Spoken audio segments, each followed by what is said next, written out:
Chapter 89. Fast Fish and Loose Fish. The allusion to the waif and waif poles in the last chapter but one necessitates some account of the laws and regulations of the whale fishery, of which the waif may be deemed the grand symbol and badge. It frequently happens that when several ships are cruising in company, a whale may be struck by one vessel, then escape, and be finally killed and captured by another vessel. And herein are indirectly comprised many minor contingencies, all partaking of this one grand feature.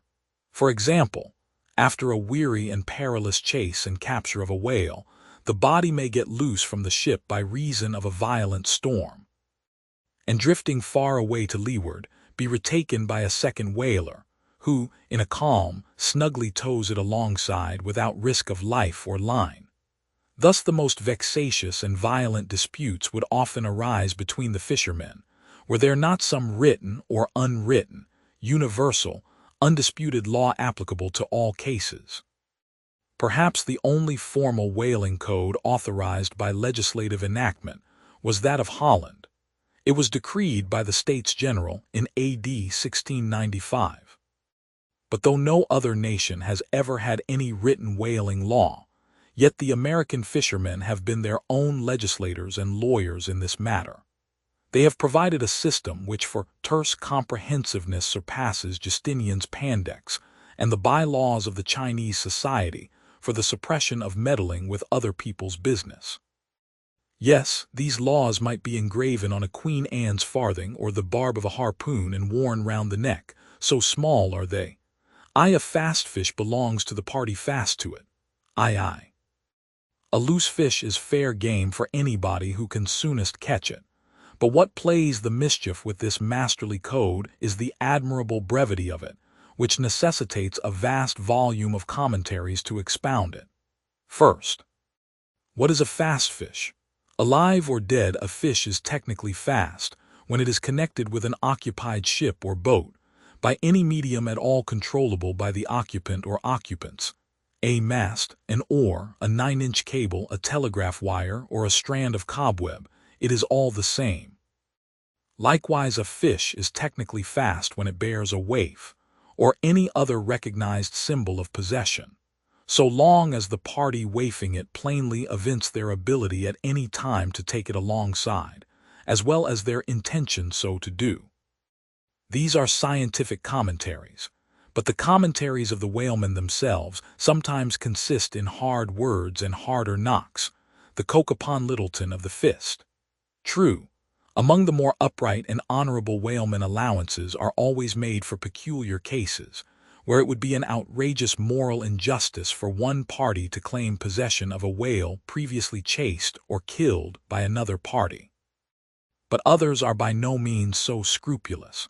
Some 50 years ago there was a curious case of whale trover litigated in England, wherein the plaintiff set forth that after a hard chase of a whale in the northern seas, and when indeed they, the plaintiffs, had succeeded in harpooning the fish, they were at last, through peril of their lives, obliged to forsake not only their lines, but their boat itself. Ultimately the defendants, the crew of another ship, came up with the whale, struck, killed, seized, and finally appropriated it before the very eyes of the plaintiffs. And when those defendants were remonstrated with, their captain snapped his fingers in the plaintiffs' teeth, and assured them that by way of doxology to the deed he had done, he would now retain their line, harpoons, and boat, which had remained attached to the whale at the time of the seizure. Wherefore the plaintiffs now sued for the recovery of the value of their whale, line, harpoons, and boat. Mr. Erskine was counsel for the defendants. Lord Ellenborough was the judge.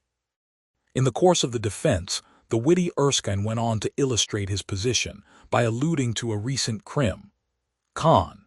case wherein a gentleman, after in vain trying to bridle his wife's viciousness, had at last abandoned her upon the seas of life. But in the course of years, repenting of that step, he instituted an action to recover possession of her. Erskine was on the other side, and he then supported it by saying that though the gentleman had originally harpooned the lady and had once had her fast, and only by reason of the great stress of her plunging viciousness had at last abandoned her. Yet abandon her he did, so that she became a loose fish, and therefore when a subsequent gentleman reharpooned her, the lady then became that subsequent gentleman's property, along with whatever harpoon might have been found sticking in her.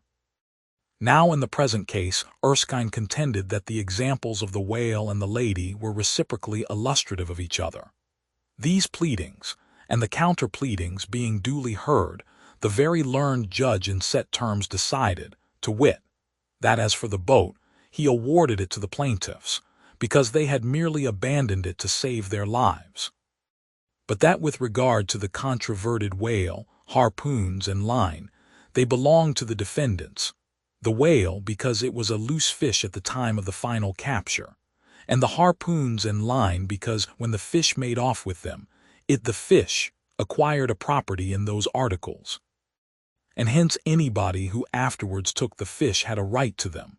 Now the defendants afterwards took the fish, ergo, the aforesaid articles were theirs.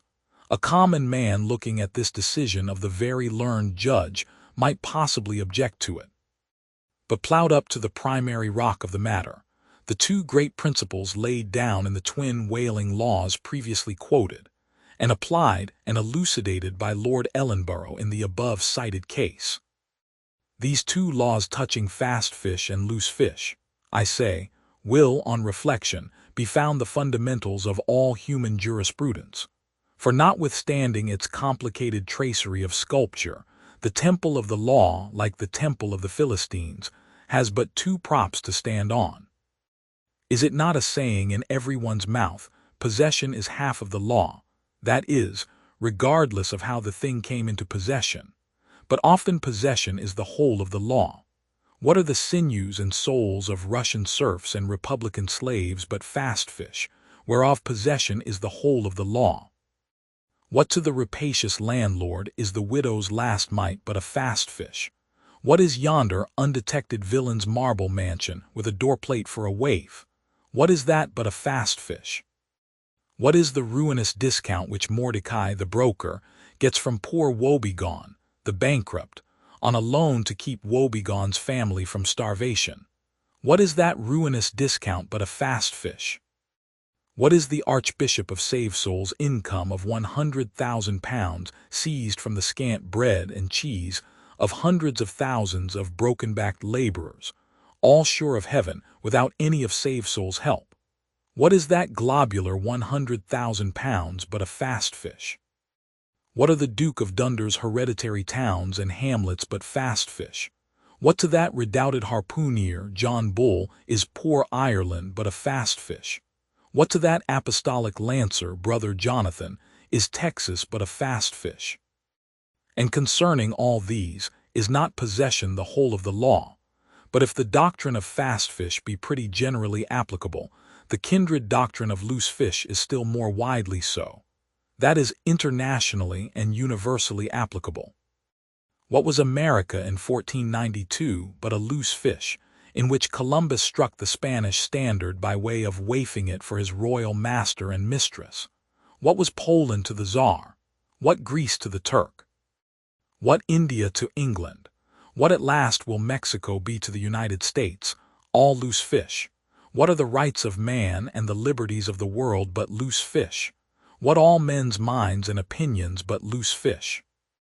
What is the principle of religious belief in them but a loose fish? What to the ostentatious smuggling verbalist are the thoughts of thinkers but loose fish? What is the great globe itself but a loose fish? And what are you, reader, but a loose fish and a fast fish too?